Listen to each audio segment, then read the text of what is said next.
I mean, 59 is state of Michigan. Correct. But yet, we don't score well on that. What can we do about it? There's not much we can do about it.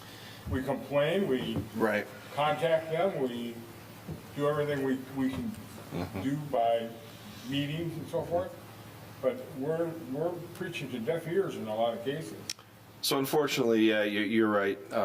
You're right that yes, traffic congestion. I'm sorry. With MDOT being a state road, US 23 being a state road, and old US 23 being a county road, Heartland Township really has no say in jurisdiction of the roads in any way. And the traffic congestion, we happen to be a thoroughfare from anything from east of Howell all the way through Pontiac and everything else. You can come straight down M59. So we really have no way to calm traffic or divert traffic. But that being said, part of the plan and direction of our road millage, as set forth 10 years ago, was to improve roads and pave roads that will get local traffic off of that corridor of M59 and Old 23. So, as we've talked about, the road millage has expired this year, and we will be seeking renewal of that in November. But that's been a lot of the focus of those dollars, is partnering with the road commission to actually alleviate local traffic off of the 59-23 corridor and allow our residents to get around without dealing with that congestion on paved roads. So, but yes, you're correct. We don't really have much say. Just to pick up on Joe's comment, how many roads does Heartland Township have jurisdiction over? You mentioned 3 roads, but Well, every road is basically a Livingston County, is owned and maintained by Livingston County Road Commission. So other than private roads, which Heartland Township doesn't have any maintenance agreements or anything with private roads, none. We don't own a road that we have to maintain and take care of. But we do pitch into, with our road millage dollars, to fund replacing those roads that are county roads. But yes, that we own, none. So. and I think one of the reasons, and this is just an opinion, I have no facts to base it on, but we know that the population growth has grown greatly in the last 10 to 20 years. And those were people that moved here from somewhere else, in most cases. And so they have a mindset in terms of the local government and what they can or cannot do, and they may think that, we're not a city, but, well, Heartland Township should be able to come and fix my road right away if you have a pothole or whatever. And that's just not the case. So that was the purpose for me asking my prior question.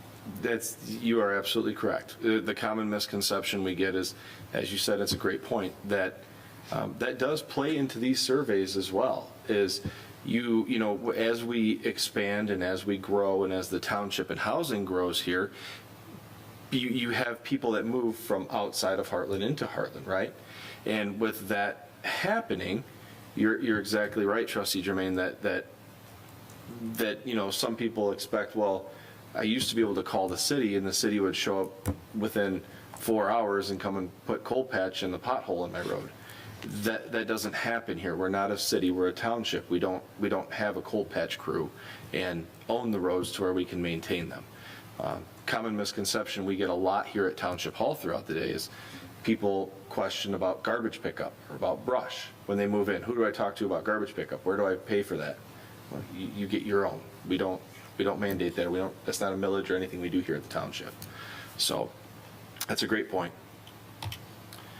Again, it has weight bearing, and we again don't fare very well in this, but I think we've all talked about the reasons why and how we're trying to improve. But it should be noted that the millage funds that we had with the last millage did allow us to do more roads, county roads, by working with the county. Absolutely. So we maybe not had a lot of control, but we had a participation in the fact that we got some additional roads done by participating in a joint effort with the county using our millage funds. So where we got a $8 million millage fund, we ended up with like $14 million worth of road. Absolutely.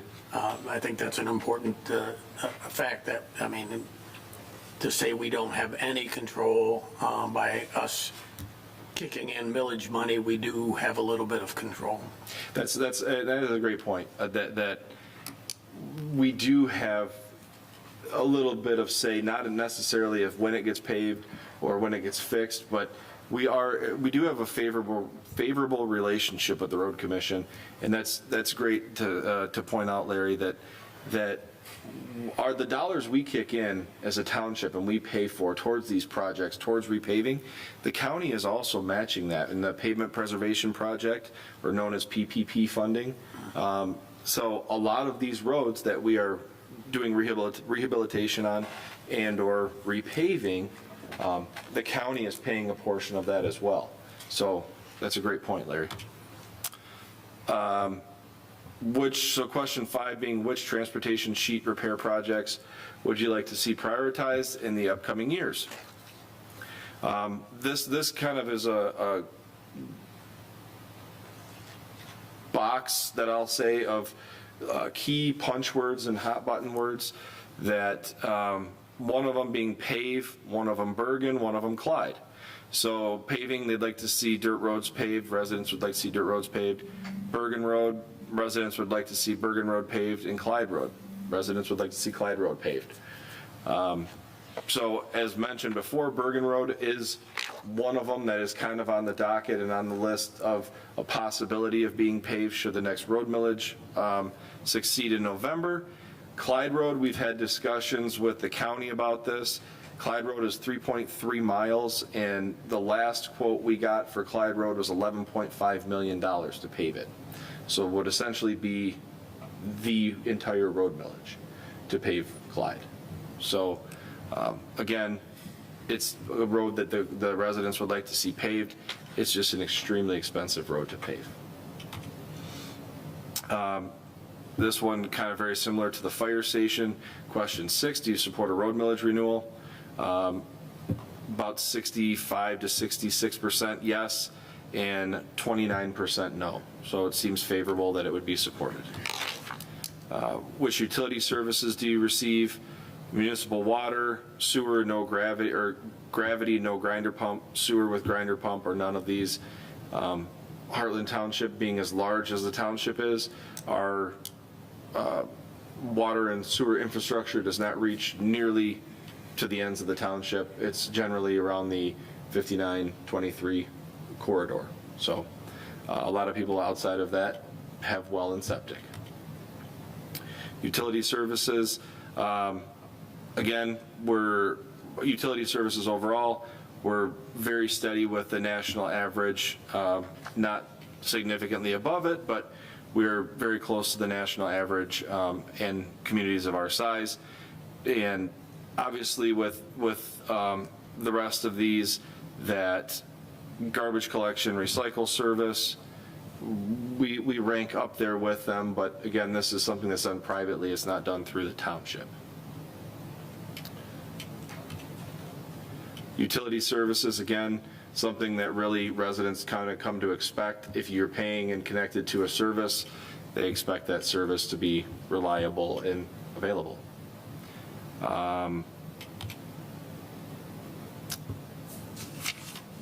will go back here really quick to number 13, where it shows a little bit, the drinking water quality a little lower than average. One of those two kind of reasons for this: one, we're working on the filter improvements project currently. That's one that will drastically improve that category, as the media is over 20 years old and needs to be replaced, along with the addition of a PRV, which will open that south side line and allow a lot more flow to residents and not creating dead ends in a water system.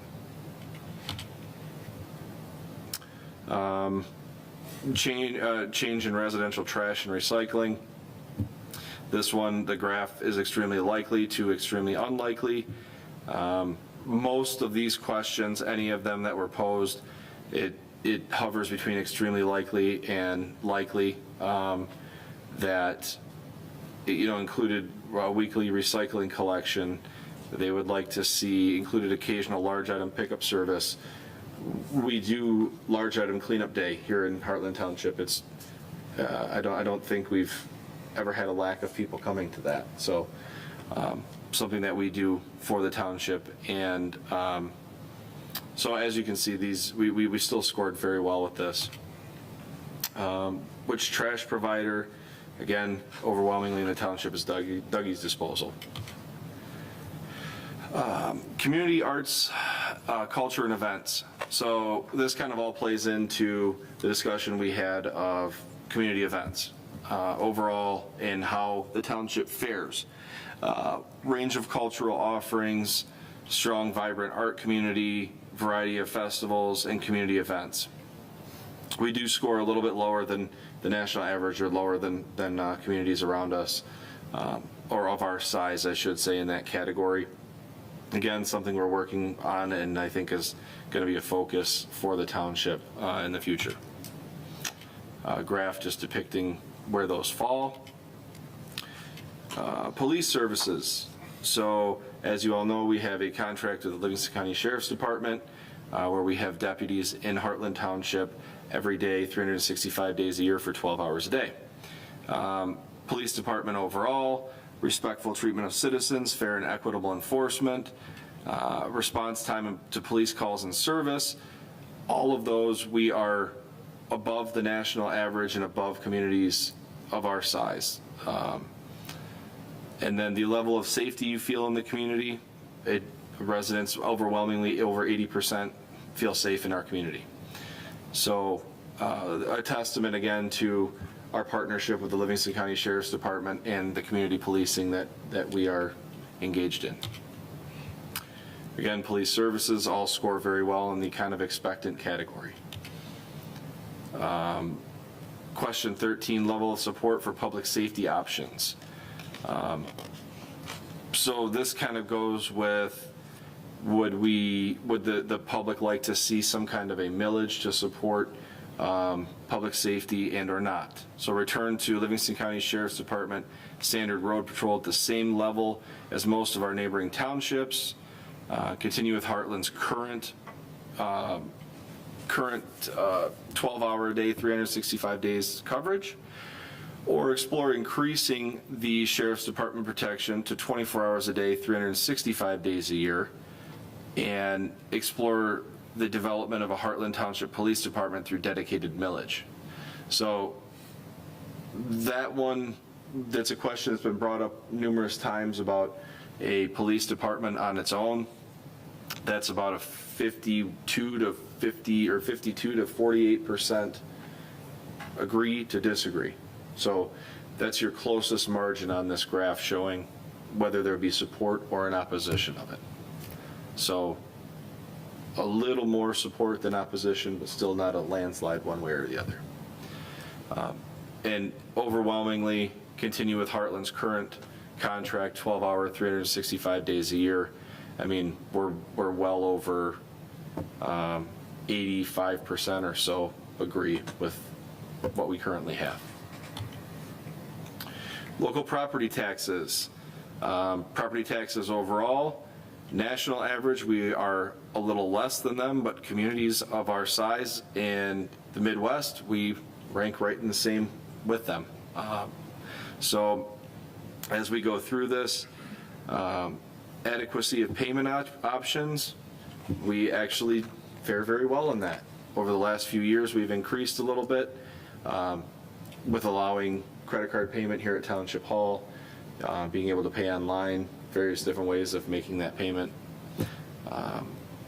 So this chart really goes through a lot of those things and communications of how tax dollars are used. That's something that we can look at improving on. We still score well on that, but again, I think that's any town USA, any community can improve with talking about how their dollars are spent. We do a very good job with that, one, with our budget discussions, and two, vetting a lot of our projects as they come through this board. So, any questions so far? All right. Township government. So, again, local government overall, we score better than the national average in local communities. Leaders are trustworthy, well-managed government, well-trained employees. I will say, historically, Heartland Township scores very well in this category. We, I think, do a very good job of vetting employees and our interview process of getting the right person and the right fit for the community and for the position. So that's a kudos to staff here of how we do that. As we go through this, spends dollars wisely, very close to the national average and above a lot of the municipalities or comparable communities. So, open to citizen ideas. That one has kind of stayed flat from 2019 to 2023. It seemed to be a little bit higher in 2015, but I mean, honestly, I don't know what else, and something we can listen to and try to improve on, but with, people, we would have to have that input from the community. So,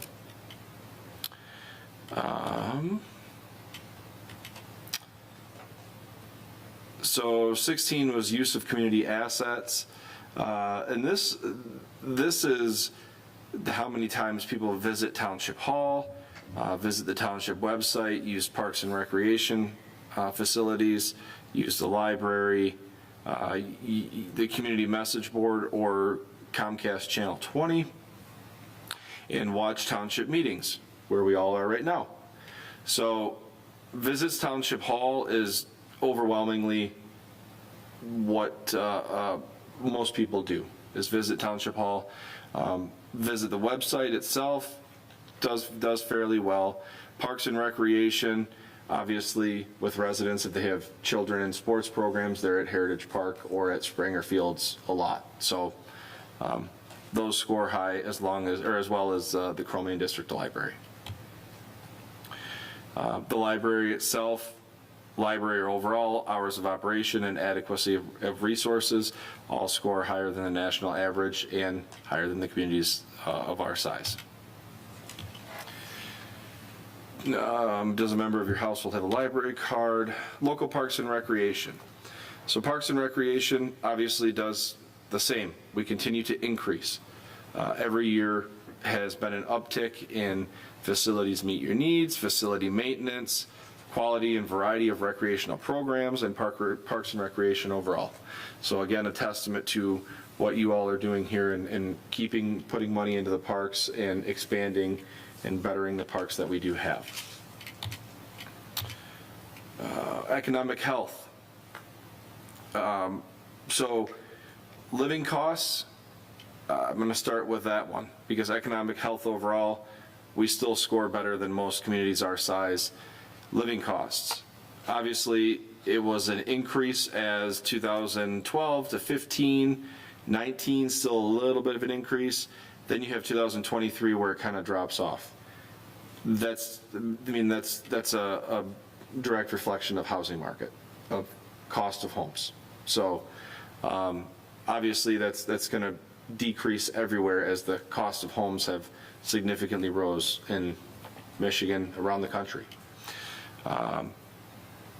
So as you can see, again, availability of jobs, affordability of housing, strength of local economy, stability of property tax values. We still score well in most of these categories. Availability of jobs, we held kind of consistent with 2019, but had increased from the 2 years prior, or the 2 studies prior. But still a little bit below the national average in communities of our size. Again, we don't have any industry presence really, or large scale factories or anything of that employ a lot of people. It's a lot of individual businesses and things around here.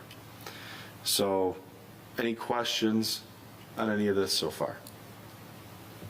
No? Okay, community image overall. This one is one that we look at as staff members here, because there's a lot of data that we can pull from this just looking at this chart. Community image overall, the first one on the far left. We continue to be higher than the national average. We continue to score well above any community of our size. So something that I think we can all be proud of here in Heartland, that our community image overall, as seen by the residents, is significantly higher than most people see their community. A safe place to live. It's an extremely safe place to live, as you can tell by this. We're well above the 85th percentile, 80th percentile. Enjoyable for children, we're well above the 80th percentile. So again, a lot of these things that you know, we look at as staff and how we can improve on some of these things, and it just seems that across the board in this kind of category we're succeeding in. Enjoyable for seniors. A great place to live. Physically attractive. Physically attractive being, as you drive through, what buildings look like, what landscaping of these buildings, what boulevards look like, what, you know, different things like that within the community. So again, a testament to Planning Commission, to the board, of how we do this and how we have these ordinances and things set in place of what things have to look like. Great place to live. 80th percentile again, we held steady from 2015, 19, and 23. Growing responsibly. We did have a little bit of a decline in that. Again, can be an adverse effect of COVID. But you know, this category, I think, depending on whether you want to see growth in the township or you don't want to see growth in the township, it's all in your perception of it. So, any questions on community image overall? I think this is one of the more important ones overall. I mean, it really does tell you that the residents think this is a, you know, overall great community. Just this is one of the highlights of the whole study to me. I agree. And that's why I say I think this is one that staff really kind of looks at as all of these categories have more to them, to all of us reading it, than enjoyable for young adults. It's kind of a broad statement, but why is it enjoyable? What makes it enjoyable? Again, things that we can continue to improve on. So I agree with you, Larry. Again, the graph showing, you know, where we fall in those categories. Ordinances and standards. So this one is, the blue is looks about right, and the orangish yellow is I'm concerned about what I see. Quality of building materials. Again, what our standards are for construction, for building, for anything, you know, new development wise, and over 90% looks about right. So people and the residents are happy with that. Building appearance and appeal, or architecture, again, 90th percentile, that they're very happy about that. Other planning, parking, lighting, traffic, etc. Over 60% say that they like it and it looks good. A little, you know, under the 40% or so, yes, that it can improve. Again, parking, lighting, traffic. The traffic portion of this is what can drive that negative effect to this, which we all know why. So, landscaping requirements. Again, we've talked about landscape ordinances at this board along with at the Planning Commission, and what we have in place for that. The overwhelmingly 80% of the people like what they see. building and window signage, again, 95 percentile of people that like what they see. Outdoor sales and displays, again, over 90%. Properties in disrepair or blight, over about 65 to 67% like what they see of how things are being taken care of. And the other subset, there are some. So we all know there's some areas around that we're working on currently and working with developers on improving. Grass and noxious weeds, again, scores very well. And noise and other nuisances, 80% say that they like how it's going. So briefly describe your concerns, if any, in question number 27. Top themes: build. Some residents don't want any new building and instead would like to see removal of vacant buildings. Well, again, that's something that we're working on, and we're working on those buildings right now as we move along. Traffic residents expressed concern over increased construction on M59.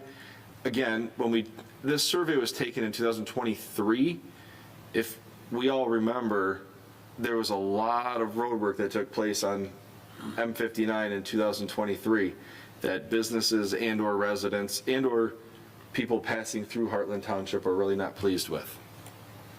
And then obviously number 3 pops up often is Burger King and what's happening with the Burger King site. So we do know there's a lot of interest in that site. We've had conversations with a lot of different developers about it. So I anticipate to see that site moving forward with something here shortly. So again, which services or question 28, which services would the township should the township prioritize for funding? Excuse me. Overwhelmingly, road maintenance is the highest one, just under 70%, which again, with our current road millage, we are able to do. We do fund some gravel road improvements and chloriding out of the general fund, but a lot of the road maintenance funding is done from that road millage, which paving and rehabilitation has become so expensive that it's not something that we can just throw dollars at without a little bit of funding and a little bit of help. Law enforcement, fire response, pave new roads, again, runs hand in hand with the road millage. Adding safety, bicycle, and walking paths. Well, that's another one that scored high. We continue to increase in that category as we add sidewalks, along with, we've had the conversation of partnering and working with SEMCOG and some of this and trying to get some grant dollars towards adding walkability to our community. So I think we're making progress in that, and we'll continue over the next few years. Mike, if you could just go back to that slide for Yes, a sir. second. For those that took the survey on that question, you didn't rank everything, like all 18 questions. You could put a check mark on 7 out of the 18. So it was kind of trying to pick what's the priority of most people who took the survey. And if you see the top ones, law enforcement, fire response, and the medical emergency, paving new roads and road maintenance, and then adding sidewalks. We use this data to determine where our resources could possibly go. And the law enforcement was important to the folks. So that's why we have the contract with the Sheriff's Department. The fire response and such, like as you mentioned, the fire chief was in here last week explaining what the future looks like. So they're putting a plan together for consideration. And then the paving of new roads, road maintenance, and the sidewalks are all part of that millage, which again, those are the top 4 or 5 areas. And we use this data in here to see, people are still going to be able to vote on those types of things. However, we use this data to see if it's trending and it's still important to the folks. Correct. Yep.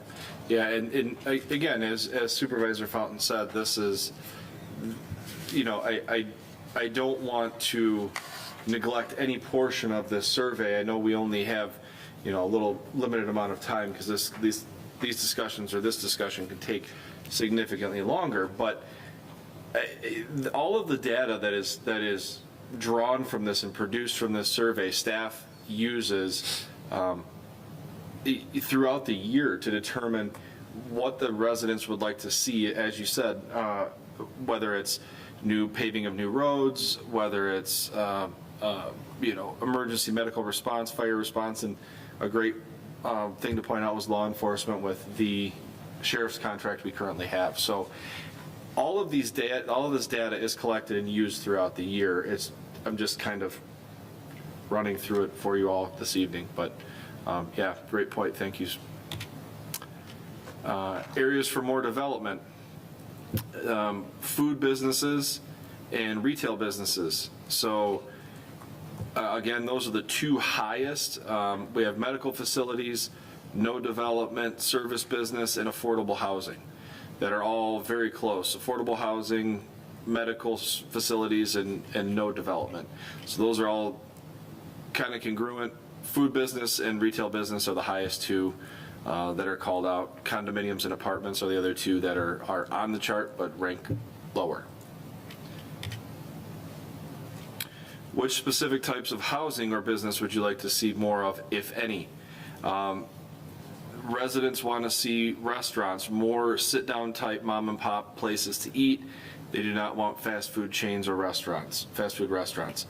I will say, again, kind of go back to the 5923 corridor, that mom and pop restaurants, it's very difficult when you look at a piece of property on M59 that's significantly more expensive than putting it in an existing building. To build a brick and mortar building and build a business, it becomes difficult along that 59 corridor as it is prime real estate. So again, it's something that, yes, we would love to see. It's just whether that happens or not. Homes and houses. They like to see affordable housing and single family homes and elderly. So meaning the assisted living communities and things which we currently have under construction that plan to open in 2025, all the way the Lockwood development out east of here a little bit. And we do have multiple different housing developments that are coming in. We have a lot of things happening here in Heartland Township and a lot of different ways of obtaining housing, whether it be condominium, apartment, and or single family home. So giving people the kind of choice of which way they would choose to go. And then 3 was Menards. That goes back to residents would like a home improvement store.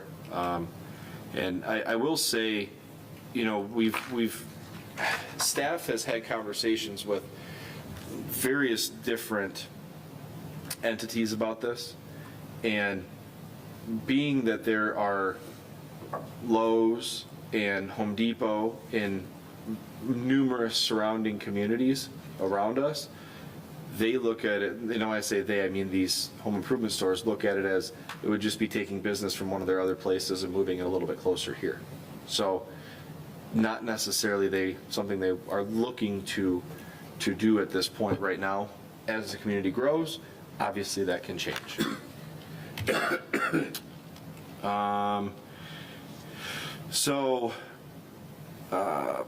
This one is future options and level of agreement. Heartland Township regulations and processes should balance community values. This one is overwhelmingly people agree or strongly agree with that. I've seen the new Heartland Living branding logo on social media. Overwhelmingly people have seen that and understand what it is.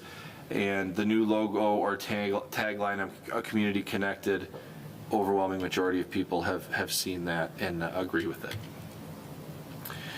This one is something that staff has really kind of looked at and dug into, is how do you receive information from the township?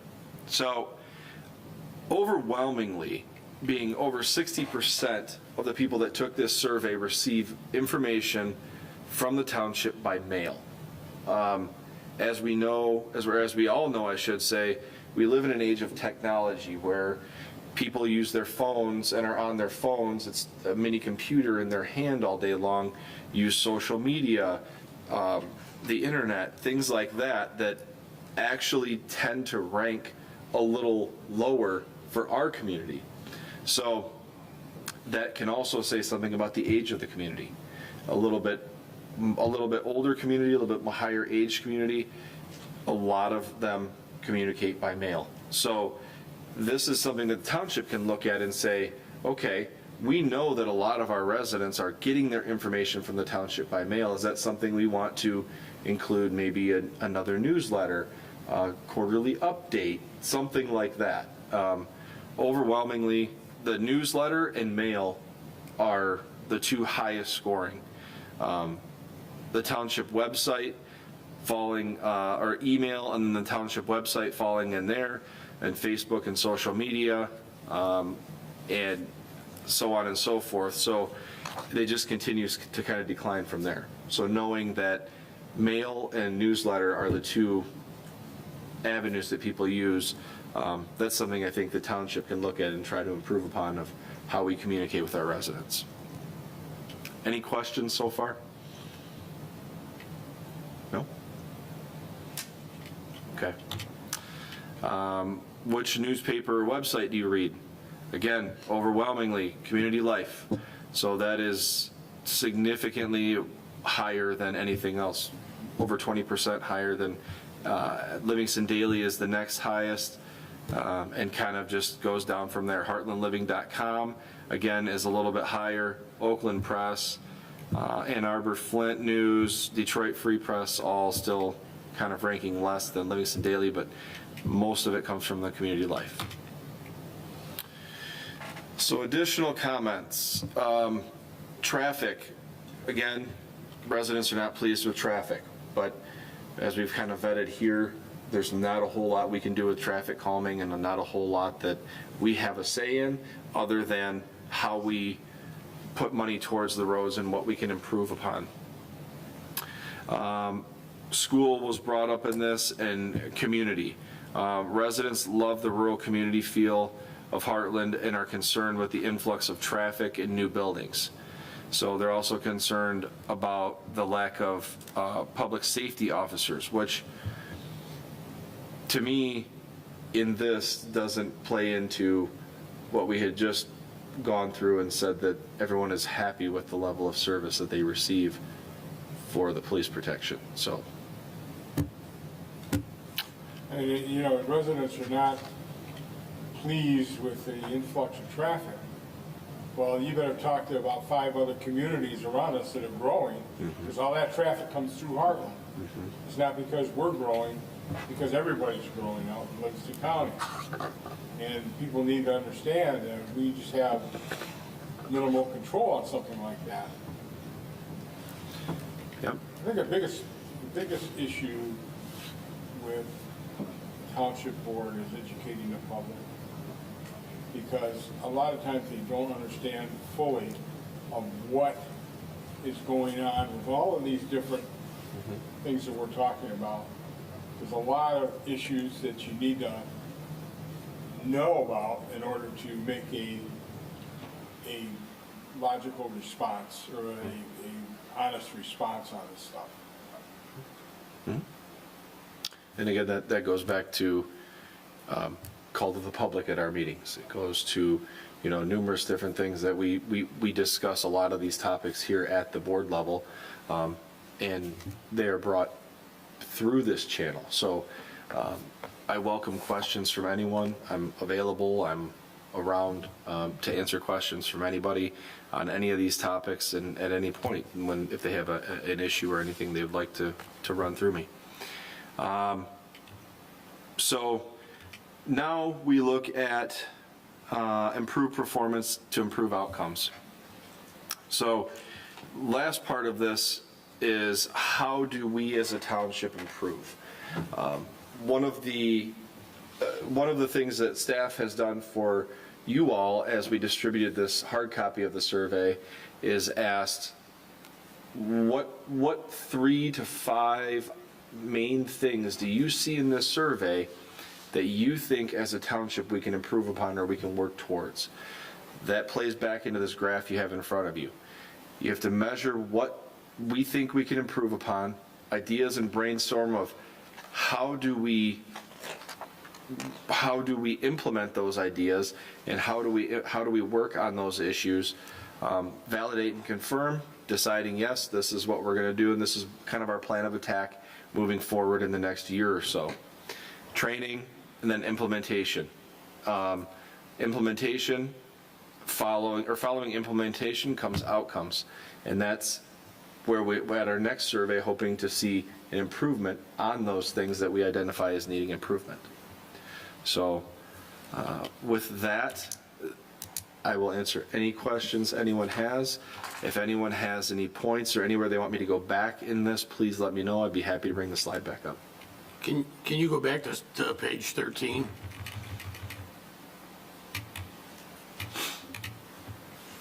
Okay, those are the items on the lower, the 5 items below the 65 line or whatever. Those are the items that I think that we need to address. And when I looked at those items, it's like I kind of went to the fact of what can we do as a township that can move those 5 up and over to the left, and kind of put them in an order of what we could be most effective with. And I think the community arts and events, one I think is the easiest, not easiest, it's the one we could move the quickest with, and I think a lot of that has to do with not so much new events, it's just communicating the events we have. We do have like 5 or 6 large events that everybody knows about, and if you go back into the study, we score fairly well with the newer people that have been here less than 5 years. We score very poorly, not very poorly, but we score less on the people that have been here from 11 to 15 years. So I don't know if it's a situation of they've just seen these events year after year and they're looking for something new. But again, there's a whole list of events that I don't think get publicized. There are, and again, for me, the whole issue was culture. What is the definition of culture? It's going to be different for everybody.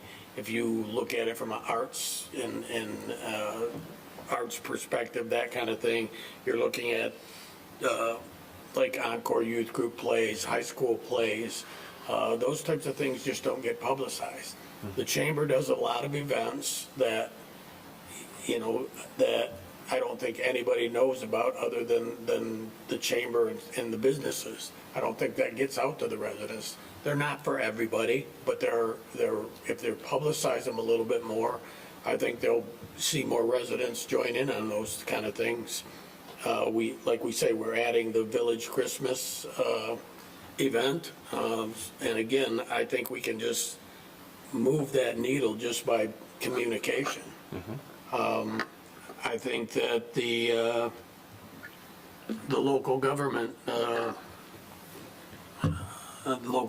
overall, I think we can again move that needle a lot through communication. You know, and then we get into the situations where, you know, we know the issues with the transportation and that, but again, I think we can communicate that to the residents better. I mean, the things that we need to get out there are, you know, what it costs to do Clyde Road and the long-range plan that we looked at, federal funding for Clyde Road, but we were classified as an urban township. Correct. And those funds aren't available to urban townships. So as we grow and, you know, we may be reclassified to a rural, we may get federal funding that will allow us to pave Clyde Road. I don't think people know that stuff. And again, I think we can move a lot of those lower level ones just through the act of communication. Agreed.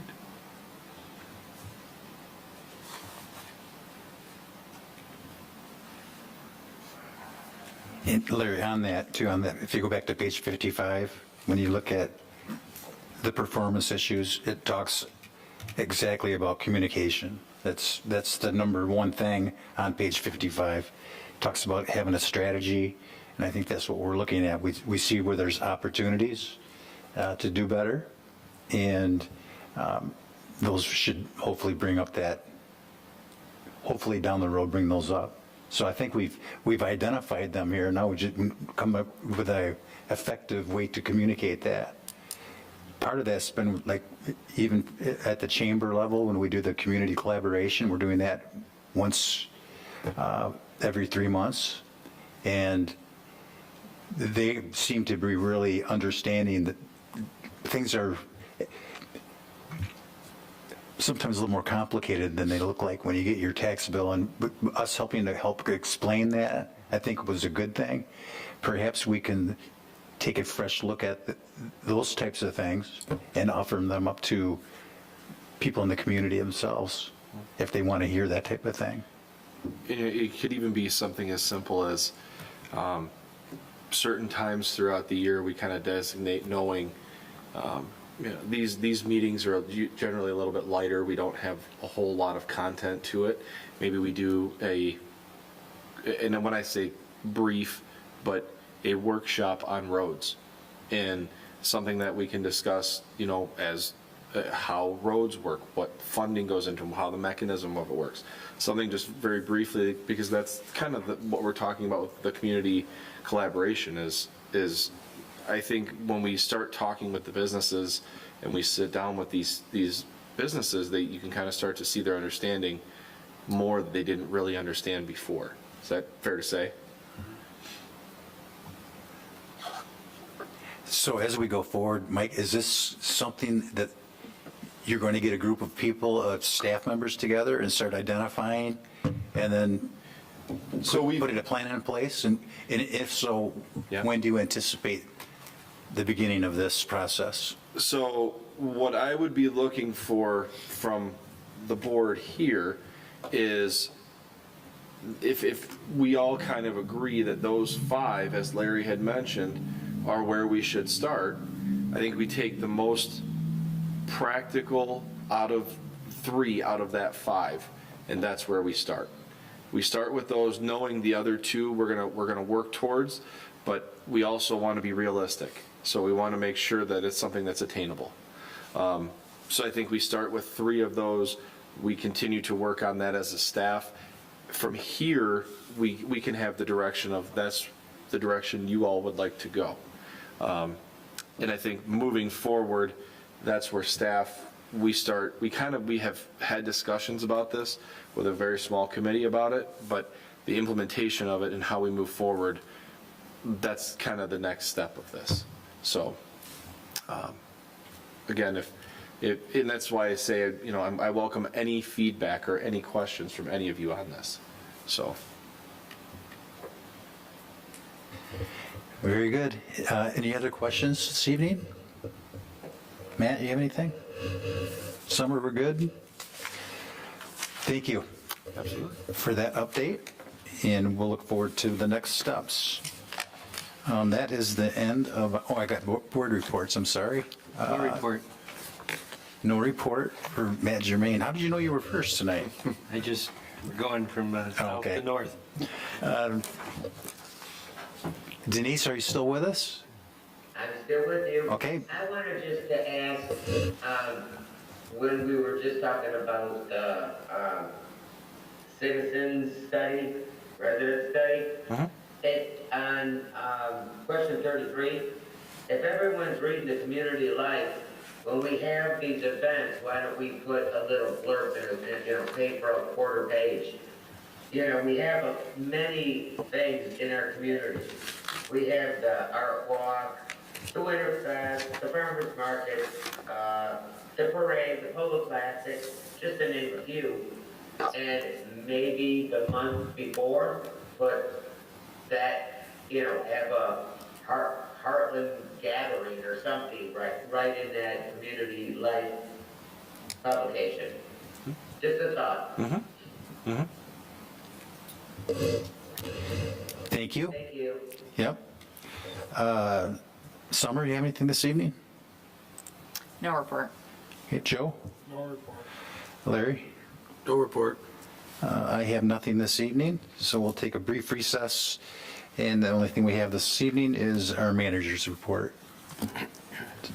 So we'll take a brief recess.